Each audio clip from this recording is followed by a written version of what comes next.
La TVT au cœur de l'information.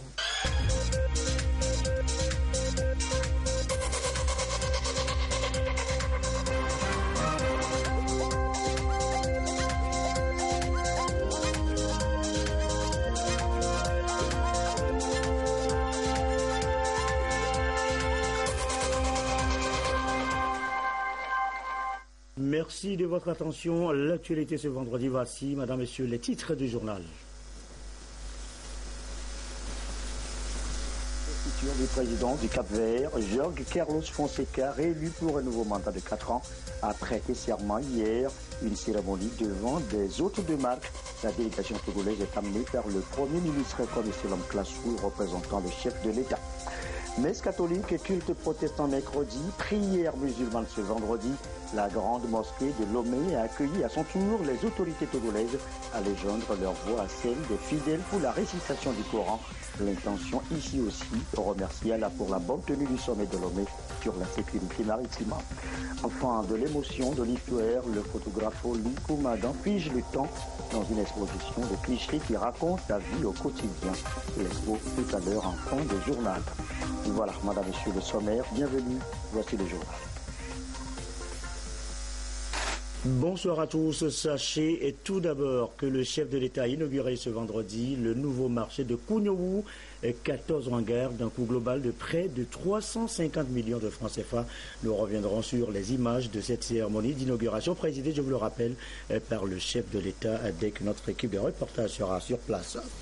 L'actualité, c'est aussi, nous vous l'annoncions tout à l'heure en titre, l'investiture hier à Praia du président du Cap-Vert, Jorge Carlos Fonseca, réélu pour un nouveau mandat de 4 ans à prêter serment. C'était en présence des hôtes de marque, les présidents sénégalais, bissau, guinéens, maliens. Le chef de l'État togolais, Faure Gnassingbé, a été représenté par le Premier ministre, Komisselom Klasu. La cérémonie, le récit, Isidore Koubatine.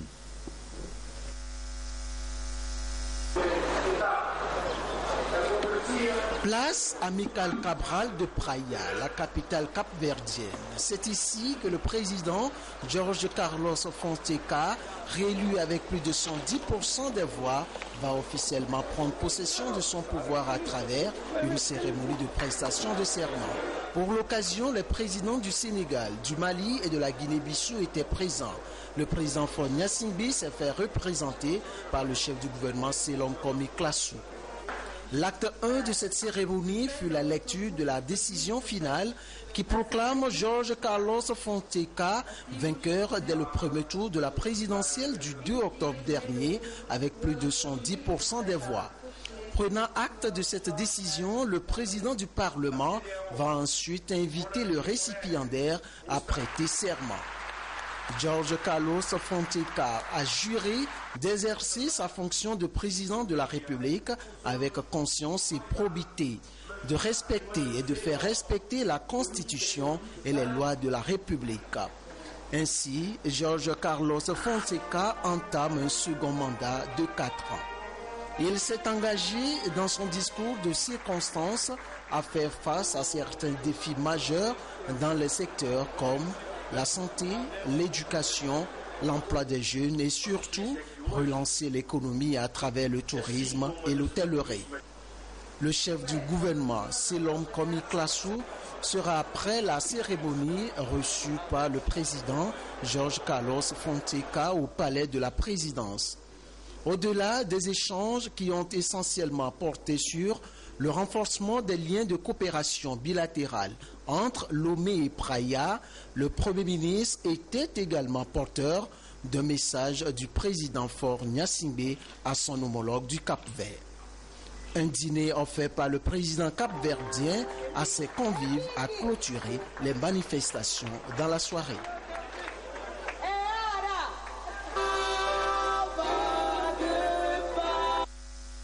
Et voilà donc pour la cérémonie d'investiture du président capverdien à Praia.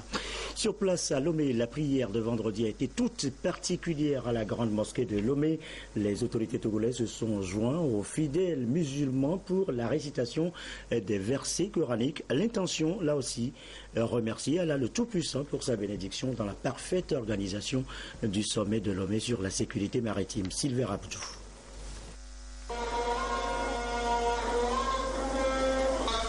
Dans un même esprit et d'une seule voix, ils adressent leur prière à Allah le miséricordieux pour avoir veillé et protégé le Togo dans l'organisation et la réussite du sommet sur la sécurité, la sûreté maritime et le développement en Afrique. Cette prière à Allah a été dite en présence du président de la Cour constitutionnelle, Aboudou Assouman, et des membres du gouvernement. La communauté musulmane a voulu, à travers cette prière de vendredi, dire merci à Dieu pour son assistance et son accompagnement. La charte dite de Lomé a été adoptée. Elle a été signée ce samedi 15 octobre 2007 par les chefs d'État africains.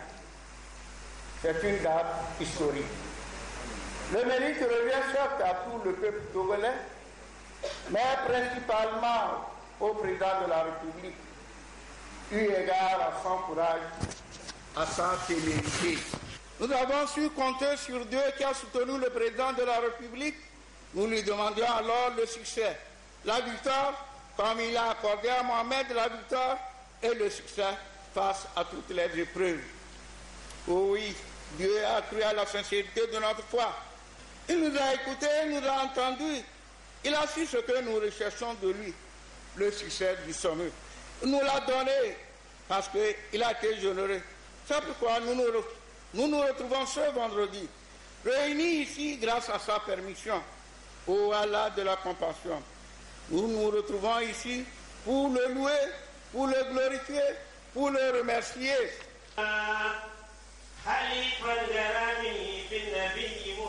Le président de l'Union musulmane du Togo a salué les forces de l'ordre et de sécurité pour leur savoir-faire et leur sens de responsabilité dans le maintien de la paix lors de ce rendez-vous continental. Il a réaffirmé l'engagement de la communauté musulmane à accompagner dans la prière la charte de Lomé pour sa mise en œuvre afin que cet instrument juridique puisse contribuer efficacement à la lutte contre la piraterie maritime en Afrique. La sécurité des mers et océans pour l'exploitation optimale des ressources marines en vue d'un développement harmonieux de l'Afrique, voilà le défi que tentera de relever l'application de cette charte. Lutte contre la corruption, ce bond réalisé par le Togo. Notre pays a fait un bond de 10 points selon un classement de la Banque mondiale rendu public ce vendredi. 215 pays sont concernés par ce rapport qui décerne par ailleurs un satisfecit au Togo en matière de bonne gouvernance. Les explications de Prudence Zissou. Rapport de référence de la Banque mondiale couvrant 215 pays sur la gouvernance dans le monde. Le Togo connaît une progression de 10 points suivant l'indicateur maîtrise de la corruption. Ce rapport note une amélioration quasi totale des 6 indicateurs, soit 5 sur 6, dont principalement celui de la maîtrise de la corruption sur lequel le Togo a fait un bond de plus de 50%, soit 26 points contre 16 dans le rapport précédent. Un score non atteint par le pays depuis 2002. Au-delà de l'indicateur maîtrise de la corruption, l'évaluation a porté également sur l'état de droit, la qualité de la réglementation, l'efficacité du gouvernement, la redevabilité, la stabilité politique et l'absence de violence. Cette performance du Togo, en particulier dans le domaine de la corruption, vient corroborer les récents résultats obtenus suivant les rapports établis par Transparency International avec un bond de 19 places. De plus, Formal Firm Survey 2015 consacré au diagnostic pays a relevé une amélioration de la perception de la corruption, soit 44% en 2015 contre 70% en 2009. Le rapport 2016 sur la gouvernance de la Fondation Mo Ibrahim du 3 octobre dernier a aussi classé le Togo parmi les 10 pays top en matière de bonne gouvernance, soit une progression de 9,7 points depuis 2009. Ces résultats ont été obtenus grâce aux différentes réformes entreprises ces dernières années au Togo et qui font de la bonne gouvernance économique et financière l'une des priorités du gouvernement. Il s'agit entre autres de la création de l'Office togolais des recettes qui dispose en son sein d'une division anticorruption et de lutte contre la fraude, la mise en place des numéros verts au niveau de l'autorité de régulation des marchés publics, de l'aéroport et de la police. Ces différentes mesures portent déjà des fruits. Reste à les capitaliser, surtout au moment où le Togo, éligible au programme Millennium Challenge Corporation depuis décembre dernier, s'est engagé à maintenir le cap des réformes en vue de garantir son éligibilité au programme Compact. Un engagement réitéré par le chef de l'État lors de son message à la nation en décembre dernier, appelant à bâtir des institutions fortes, une administration efficace et efficiente, plus proche et à la hauteur des performances recherchées. Et voilà donc le classement à bonne gouvernance de la Banque mondiale pour le Togo, les explications de Prudence Zinsou. Autre sujet évoqué ce soir, cette invitation de la Caisse de sécurité sociale, presque une injonction pour les employeurs sommés de créer un comité de sécurité de santé au travail. C'est un engagement à prévenir les risques professionnels. Le thème a fait l'objet d'une rencontre à Lomé ce vendredi. Les précisions de Serge Taston, Chassim Labaga. En 2015, la Caisse nationale de sécurité sociale a enregistré 1502 accidents de travail. Un chiffre en forte hausse par rapport à 2014, qui était de 1400 environ. Pour cette année 2016, c'est quelques 1500 travailleurs souffrant d'incapacité permanente des suites d'accidents de travail que la Caisse nationale de sécurité sociale prend en charge. Les risques professionnels sont donc bien réels et la Caisse nationale de sécurité sociale prend des mesures pour prévenir le mal par la mise en place des comités de sécurité et santé au travail. Il s'agit fondamentalement pour nous de prendre toutes les dispositions pour faire en sorte que lorsqu'un travailleur est en train de mettre sa force de travail au service de l'entreprise, par ricochet au service de la richesse ou de la création de la richesse nationale, qu'il ne soit pas amené à y perdre de son intégrité. Nous avons essentiellement ce que nous appelons la réparation de ces risques lorsqu'ils surviennent, mais de plus en plus, le cœur du métier de cette branche s'est déplacé vers plutôt l'action préventive. Un adage dit « il vaut mieux prévenir que guérir ». Est-ce qu'on doit croiser les bras pour que les accidents surviennent et qu'on puisse les réparer? Aucune rente ne peut remplacer un bras amputé d'un travailleur. Voilà fondamentalement pourquoi la CNSS s'est engagée au cours de ces dernières années dans des actions en matière de prévention des risques professionnels. Les risques professionnels et leur prévention, les dispositions légales et réglementaires sur la sécurité et la santé au travail, tant au niveau national qu'international, et la promotion de la sécurité et la santé au travail pour accroître la productivité au sein des entreprises sont entre autres sujets abordés au cours des échanges. Il s'agit d'amener les responsables d'entreprises et de sociétés à mieux comprendre le bien fondé et l'intérêt pour leurs différentes structures et organisations de créer des comités de sécurité et santé au travail. Lorsqu'un accident de travail survient au sein d'une entreprise, le coût est énorme. D'abord, il est d'ordre humain, c'est-à-dire le dommage physique subi par le travailleur, le dommage psychologique. Il y aura le dommage matériel, peut-être que les machines vont être endommagées. Il y aura donc un dommage psychologique de façon générale sur l'ensemble des travailleurs. Donc le coût il est énorme, ou l'impact il est important sur la productivité d'une entreprise. Donc par là on voit clairement le gain. Alors si on faisait en sorte de maîtriser les accidents de travail, cela veut dire qu'on éviterait donc tous ces coûts-là que je viens d'énumérer et donc on va améliorer la performance, la productivité de l'entreprise. La création des comités de sécurité et santé au travail est une disposition du Code du travail pour prévenir les risques professionnels au sein des entreprises. Cette rencontre est une démarche pédagogique de la Caisse nationale de sécurité sociale pour sensibiliser les responsables d'entreprises en attendant les mesures répressives contre les contrevenants. Vous êtes jeune diplômé à la recherche d'emploi ou encore patron d'entreprise en quête de compétences. Eh bien, sachez qu'une plateforme de challenge vient d'être ouverte pour vous, le Forum Afrique Talent, un espace de recrutement pour seulement une dizaine d'entreprises. Ça va durer juste 2 jours. Les précisions, Augustin Kossi. Ils remplissent les formalités d'usage, les candidats au Forum Afrique Talent 2016. Plus de 1200 jeunes diplômés, primeurs demandeurs d'emploi sont appelés ici à tenter leur chance pour décrocher un emploi ou un stage. Didier Akoté, promoteur du forum, va d'abord planter le décor en rappelant les principes du jeu. Puis, place aux consultations proprement dites.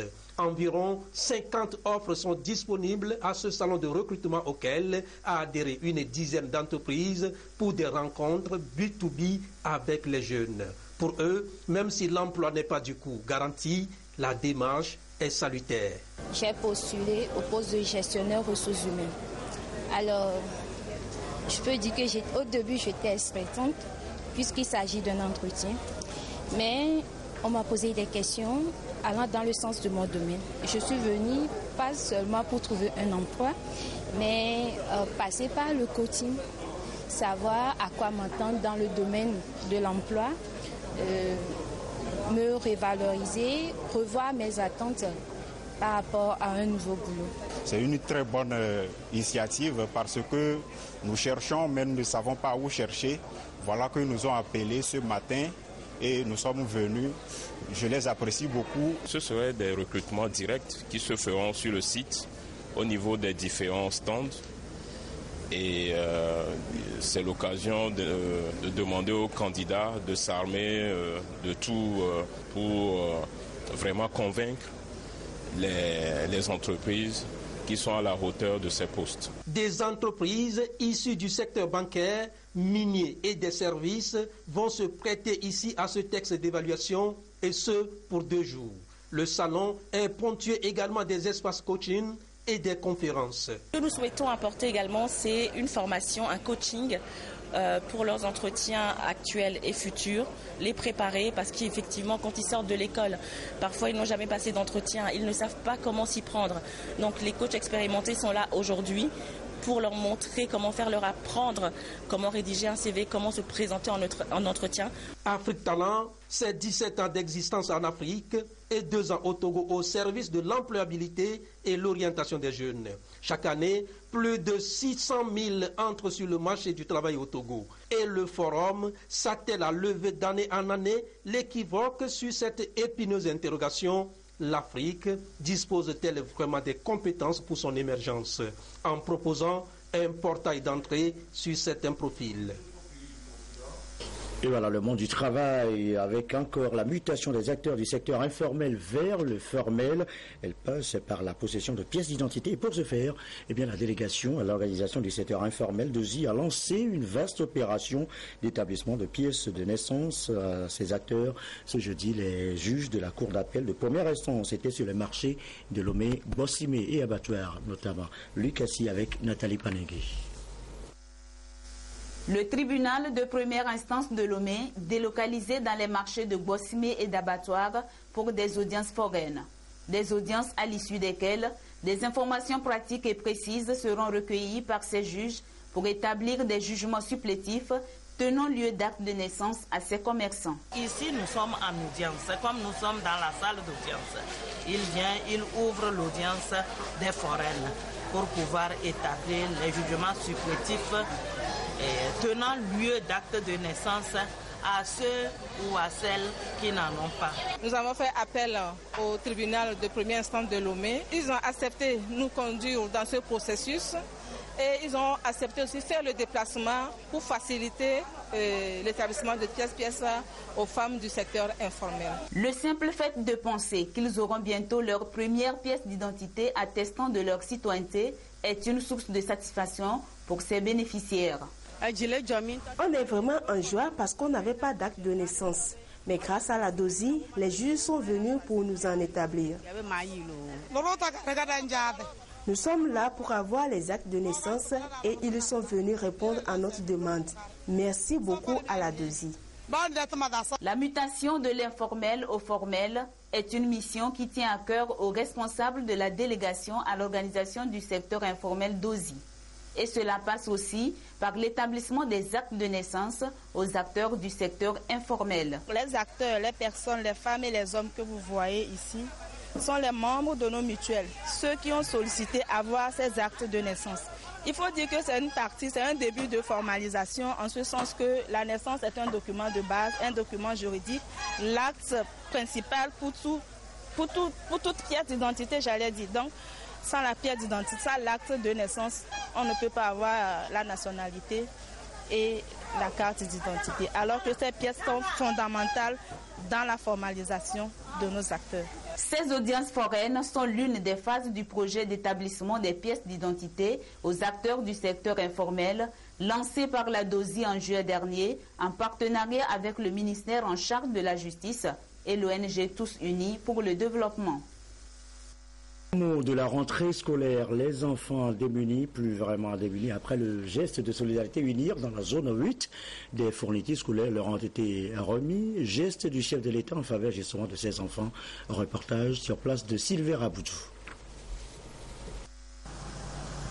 Le groupe UNIR Zone 8 du Grand Lomé, conduit par sa coordinatrice Ibrahima Memounatou, manifeste sa solidarité à l'endroit des enfants démunis et orphelins pour leur permettre de bien entamer l'année académique 2016-2017. Ici, au lycée d'Agouin-Est, ces enfants en situation difficile, fortement mobilisés, ont bénéficié de l'appui et l'assistance technique du chef de l'État en vue d'assurer leur plein épanouissement. Et déjà, les bénéficiaires se réjouissent de cet engagement du chef de l'État à leur côté. Je suis très en joie, je dis merci aux donateurs. Le chef de l'État de la République doit garder un bon usage pour réussir à la fin de l'année. On va entretenir bien cette cahier, apprendre bien nos leçons pour réussir à la fin d'année. Nous leur disons aujourd'hui qu'ils sont aussi égaux comme tout le monde, ils doivent travailler dans le même esprit et que seul le travail départage l'élève. L'ambition de cet acte est de faire de l'éducation une priorité en vue de permettre aux enfants d'être de véritables artisans et surtout les inciter davantage à plus de courage et à l'excellence. Nous avons saisi l'opportunité pour donner des conseils pratiques aux enfants et quant à ce qui concerne l'assiduité à l'école, le respect des enseignants et des parents. C'est une action sociale et vous savez que le président Faure est soucieux de l'avenir de notre jeunesse et c'est pour cela qu'il tient à ce que les élèves les plus démunis puissent eux aussi avoir une rentrée comme ceux qui sont aisés. Ces enfants nécessiteux ont été sélectionnés sur la base des enquêtes menées par les chefs d'établissement et les CDQ. Ils sont désormais prêts pour entamer en toute quiétude la rentrée, ont-ils déclaré. Ils ont été appelés à travailler avec ardeur et à redoubler d'efforts dans leur cursus scolaire. Il est 20h22. À l'étranger, aux États-Unis, les jours de la campagne se suivent mais ne se ressemblent pas vraiment. Les deux adversaires à la course à la Maison-Blanche ont changé leurs âmes le temps d'un dîner de charité. Un rendez-vous inoubliable au cours duquel, vous allez le voir, Donald Trump et Hillary Clinton ont pris la parole. C'est l'humour qui est au menu hier soir. Regardez. La hache de guerre, le temps d'un dîner de charité, fait rire en pratiquant l'autodérision. Hillary Clinton commence par ironiser sur ses ennuis de santé. Cet événement est si spécial que j'ai renoncé à ma sieste quotidienne obligatoire pour être ici. Donald Trump, lui, choisit de revenir sur sa réputation de mégalomane. La vérité, c'est que je suis quelqu'un de vraiment modeste. Très modeste, c'est vrai. Beaucoup de gens disent même que la modestie est ma principale qualité. Il enchaîne en se moquant de son épouse, accusée d'avoir copié un vieux discours de Michelle Obama. Michelle Obama a prononcé un discours et tout le monde a adoré. Ma femme Melania a fait exactement mot pour mot le même discours. Et tout le monde lui tombe dessus. Mais l'humour peut devenir grinçant quand Hillary Clinton attaque le milliardaire et sa vision des femmes. Quand Donald regarde la Statue de la Liberté, il la trouve plutôt moche.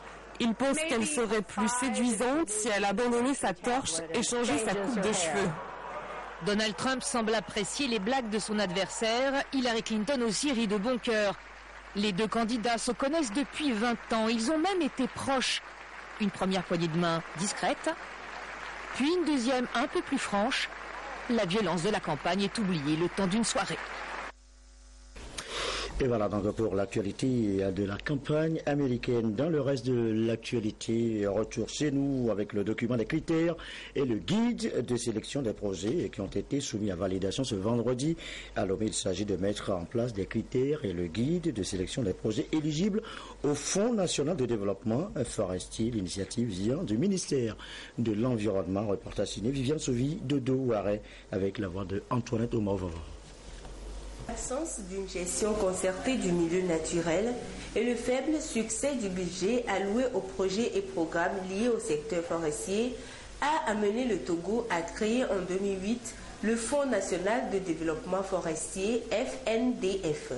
un outil de financement des projets qui a besoin d'être réglementé par des tests et documents en vue de son fonctionnement. Tous les acteurs qui interviennent dans la promotion de la forêt pour pouvoir échanger sur le document permettant de valider les projets éligibles au Fonds national de développement forestier.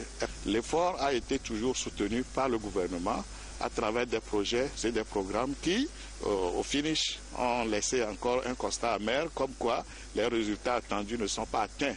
Donc le gouvernement a plutôt trouvé l'alternative de mettre ce fonds-là en place afin de booster ces efforts au niveau de l'administration forestière comme au niveau de tous les acteurs privés, collectifs ou individuels, afin que notre forêt plutôt connaisse de meilleurs jours. Le but visé par cette rencontre est de permettre au Togo d'avoir un cadre de référence pour la préparation et la sélection des projets forestiers et les modalités de leur financement.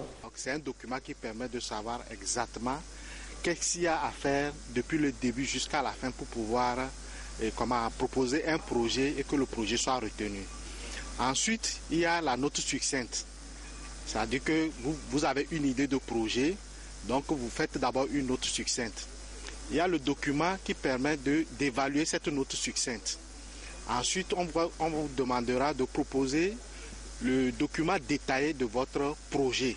Et aussi, il y a le guide multicritères qui permet aussi d'évaluer ce document. Ce document, une fois validé, sera mis à la disposition de tous les acteurs forestiers.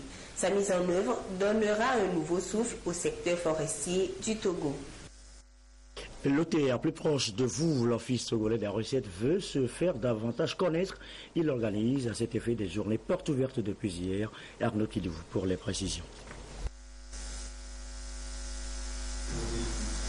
L'Office togolais des recettes OTR dans la quête de l'amélioration de ses performances dans la collecte des taxes et impôts s'ouvre au public pour recueillir les remarques et suggestions en vue de dissiper les inquiétudes des opérateurs économiques. À l'ouverture des journées portes ouvertes, les commissaires des douanes et impôts ont édifié l'assistance sur les défis et les perspectives de leur département afin de susciter les débats. Des explications sur les différents services offerts par l'OTR se poursuivent au niveau des stands qui s'ouvrent de 8h à 18h. Une véritable opportunité pour les contribuables de s'informer davantage sur les innovations qu'apporte l'OTR.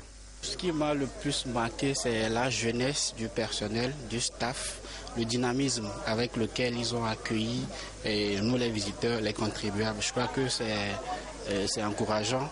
Ça montre un peu le dynamisme, l'objectif du gouvernement qui est de redynamiser l'économie togolaise à travers la jeunesse justement. Pour la Chambre de commerce et d'industrie du Togo, cette initiative est à saluer car elle est appelée à accroître le consentement volontaire à l'impôt. Je pense que c'est l'occasion avérée de pouvoir échanger avec les acteurs des impôts et ceux du secteur privé togolais. Et nous sommes heureux d'autant plus que nous voyons la disponibilité des uns des autres à vouloir faire en sorte que nous payons mieux les impôts. Parce que payer ces impôts est un devoir civique.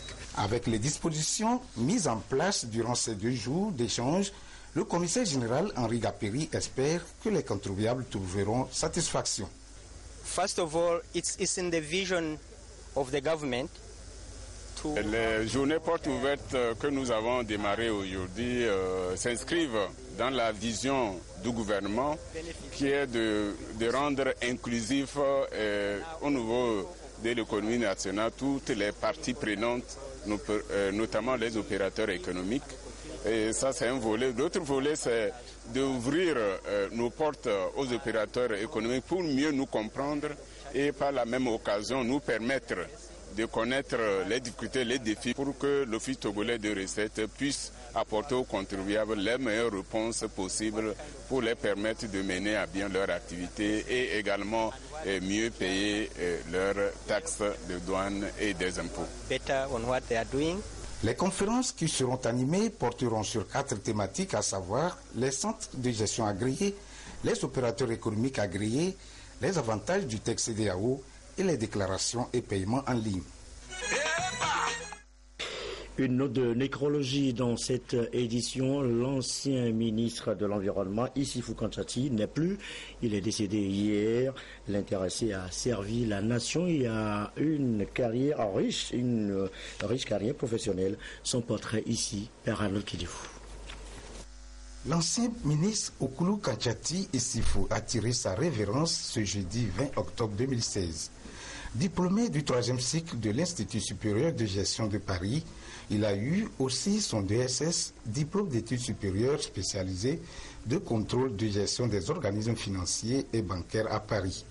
Puis son DEA de politique et programme de développement économique Paris 1 Sorbonne. Oukoulou Kantchati Issifou a eu un riche parcours professionnel, rapporteur de la commission des lois à l'Assemblée nationale de 1990 à 1991, questeur du Haut Conseil de la République, président de la Commission des droits de l'homme et celle des affaires générales et institutionnelles du CIP UOMOA. Homme politique, il a également occupé plusieurs postes ministériels de 2003 à 2010. Il fut successivement ministre de l'Énergie et des Ressources hydrauliques, ministre de l'Environnement et des Ressources forestières, ministre de l'Environnement, du Tourisme et des Ressources forestières, puis celui de l'Urbanisme et de l'Habitat. Comme exercice professionnel, il fut président de la commission de privatisation et promoteur de l'Africaine de courtage d'assurance et gestion de patrimoine depuis 1987. Économiste, financier, assureur, directeur de société, l'ancien ministre Oukoulou Kantchati Issifou était fondateur du parti politique Alliance des démocrates pour le renouveau dans les années 90. Et voilà, et notez que l'ancien ministre Issifou Kantchati sera inhumé ce dimanche. Enfin, direction Goethe Institut pour ces quelques moments d'émotion de la vie au quotidien en Afrique noire. Le photographe Foli Koumagan y expose ses œuvres depuis mercredi pour encore quelques jours. L'instant photo de cette édition, Sonia Médico avec Nathalie Panengui. Des photos qui symbolisent la richesse culturelle et la beauté artistique des 5 régions du Togo. Un savoir-faire de l'artiste photographe Foli Koumagan qui propose un florissant panoramique de la tradition africaine, indissociable de la religion, de la musique, du théâtre rituel et des émotions fortes.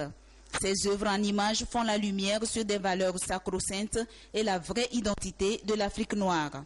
C'est une renaissance que je suis en train de prôner pour nos traditions. Il ne faut pas les formater, il ne faut pas les négliger, plutôt on doit les explorer pour rechercher les vertus pour les générations futures. C'est ensemble qu'on doit construire une nation. Et une nation doit se construire aussi avec la tradition. Donc on doit se battre pour protéger nos traditions, pour les fouiller et pour les développer, les valoriser. Nous avons lancé un appel à projet, sinon 2 cette année, et M. Foli Koumagan, photographe de son état, a postulé. Il a soumis un projet d'exposition photo que nous visitons aujourd'hui. Ce projet a retenu l'attention des membres du jury et l'Institut a accepté d'accompagner la réalisation de ce projet. Le style de l'auteur et l'environnement dans lequel baignent ces images suscitent la curiosité et l'admiration des visiteurs.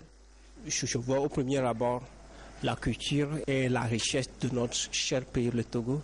Et puis pour pouvoir ajouter, je pense que je vois un caractère spirituel de la chose. Mais les gestes qui se trouvent au fond de ces photos montrent également que nos grands-mamans et nos papas aussi, ils ont la tête, ils ont l'intelligence, ils ont la civilisation. Ma première fois de participer à ce genre d'exposition, j'ai vraiment apprécié les photos, c'est vraiment super. Il faudrait qu'on l'accompagne pour mieux l'encourager à quoi mieux faire. C'est à travers des échanges de correspondance de collégiens que Foli Koumagan obtint son premier appareil photographique. Ce fut le début d'une palpitante et passionnante histoire de photographie qui s'est consolidée au fil des années par des formations en studio. La carrière professionnelle de l'artiste est marquée par des expositions tant individuelles que collectives au Togo, en Allemagne, en France et en Espagne. Donc la vie à travers les clichés des folies Koumagan, Expo à suivre encore pour quelques jours à Goethe Institute. Fin de cette édition, je vous souhaite un excellent début de week-end et une très belle soirée.